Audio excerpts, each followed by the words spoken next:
Ethics Audit Project about Levi Strauss and Company. I'm Kyle Krebs. I'm just Teshu. I'm Arsalan.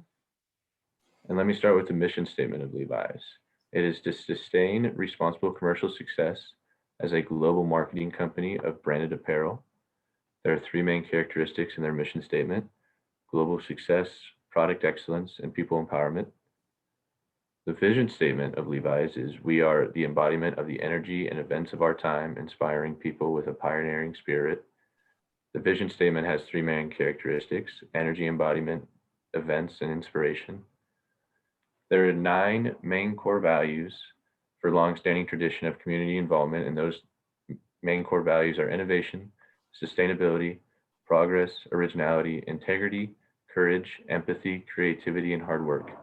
All of these are crucial in having an environment that is successful and sustainable for long-term success. The C-level officer starts with Chip Bergh. He is the president and CEO of the company, and right behind him is Chris Clark. We go now to the board of directors, which is also led by Chip Bergh, the president, and Troy Alstad. Recently, Levi's has hired a new chief of counsel and finance, government, and compliance. His name is David Jurjek, and he has done what has been considered a respectable job so far. And now I will hand it off to Tishu. Okay, so for my part, I'm doing Levi's ethics policies, goals, and objects. So let me start talking about their worldwide code of conduct. So Levi Strauss & Co. expects all employees to follow their basic principles in their worldwide code of conduct. And the code of conduct pretty much includes complying with laws, regulations, and the rules, as well as environment and sustainability. And there is also a ethics and compliance team at Levi Strauss & Co. And they provide global oversight for business ethics and offer ongoing compliance related counsels, guidance, resources, trainings, and communications. And there are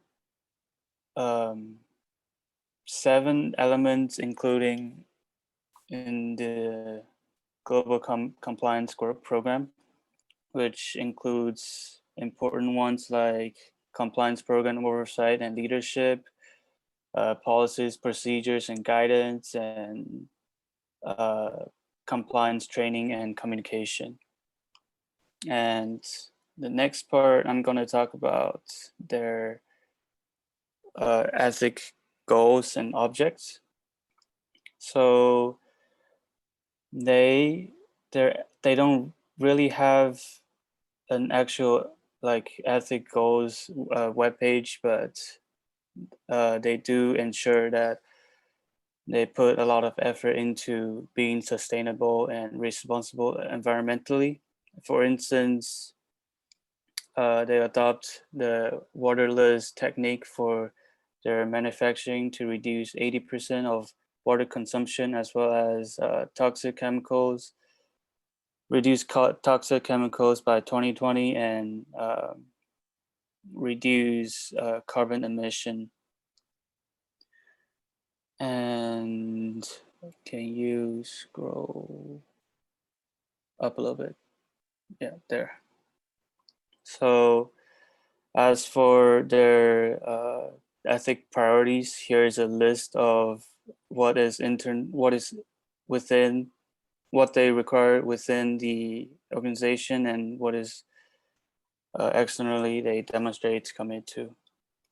And one of the most important ones are, like I talked about, follow the code of conduct, do what's right, which is obeying the law in every country they do business with, act with integrity, and they also encourage employees' decisions with willing to speak up and when they see anything unethical and suspicious. And for external factors, they have a lot of they do a lot of sustainability act, and by reducing water use and reduction of toxic chemicals in their manufacturing process. And the next part, as I'm going to talk about how they have the global sourcing and operating guidelines to, as for helping them to assess any issues that might present concern in during selecting business partners. So Levi's are the first multinational companies to adopt the guidelines, and they use it to, as I said, to make sure they are responsible sourcing, to make responsible sourcing decisions and protecting their commercial interests. And within the within the guidelines, it contains health and safety conditions, human rights, environment, legal systems, and political environment, and political, economic, and social environment. And now I'm going to hand it to Arsenal. Thanks, Sam. So basically, what we did was we interviewed 3 people who work at Levi's. It's important to note that all 3 of these people just started recently, so they've only been working for a couple of months. So definitely keep that in mind. I won't touch on too much what the interviews, what they said, but it was overwhelmingly positive. They feel very comfortable at the company, comfortable, talking to HR, talking to the manager about ethical issues. They do believe that Levi's is an ethical company overall, and they're happy to work there. Um, so I'll go straight into their ethical dilemmas. So Levi's has been involved in a number of ethical dilemmas.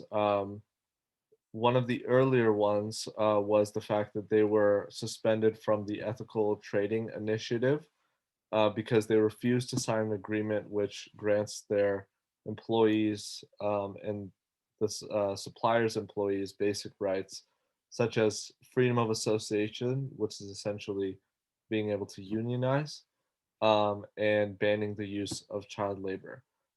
So when they refused to do so, they were suspended, and they said that they basically said that they don't want to promise something that they can't deliver, which implies that they can't deliver banning child labor, which is definitely very troubling. Um, but since then, they have stopped using child labor, which is definitely a good thing. More recently, actually this year, a company called Tal, which is a manufacturer for multiple companies such as Levi's, Walmart, and several other companies. They were investigated, and it was found that they were responsible for forcing labor over thousands of workers, and they were not completely compensated because they were, promised to be paid a certain amount, but then when they actually got paid, they had to pay certain, random fees, and were basically kind of cheated out of their promised paycheck.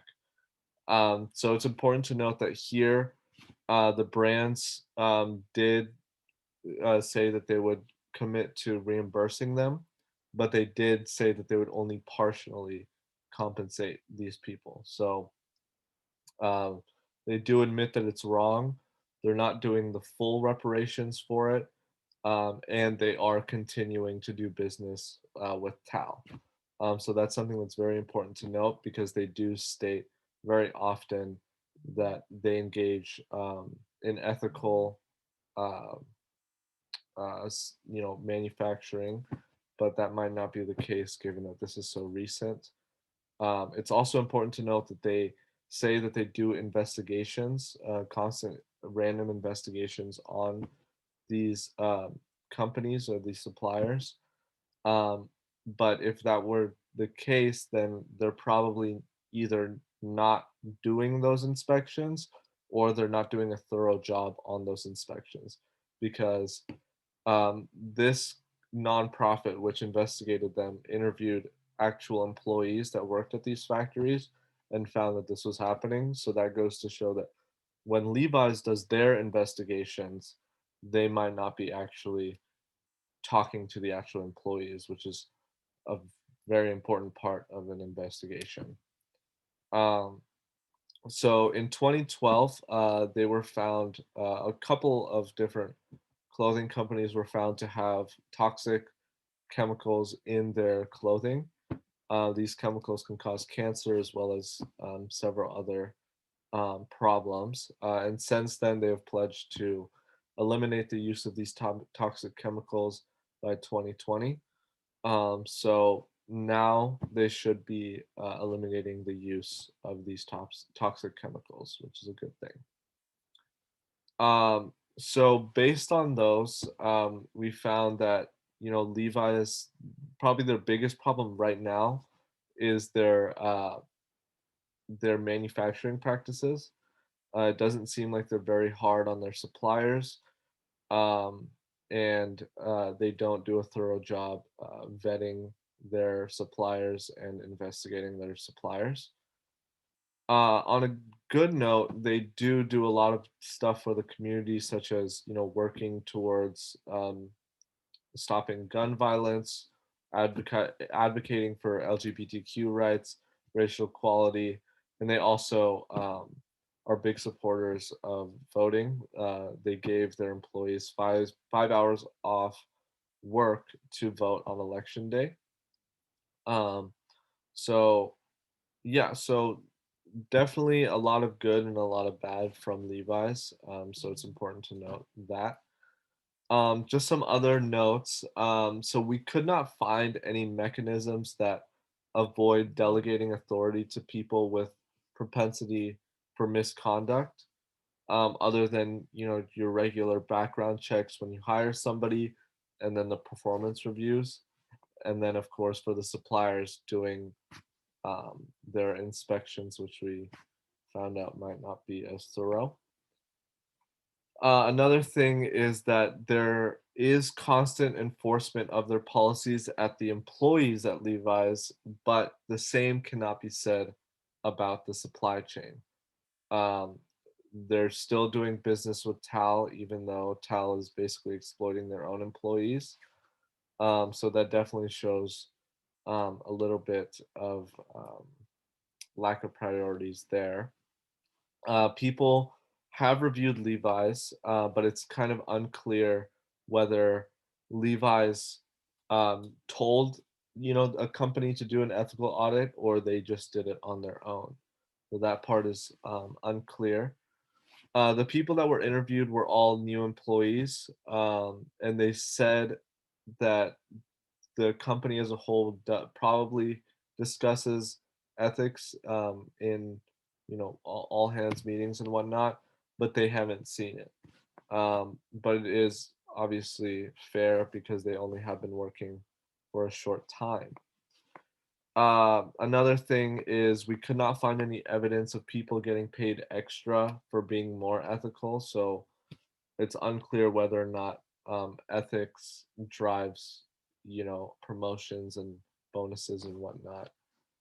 And then the last note is that Levi's does not mislead customers on their actual product, but the same cannot be said about how they mislead their people about their manufacturing, because they claim that they have a very ethical manufacturing process when like the examples I just stated above, that might not be the case. So it's important to note that they're not misleading people on the quality of the product, but they are misleading people on the how the product is actually made. um, that's all the time we have. Thank you guys so much.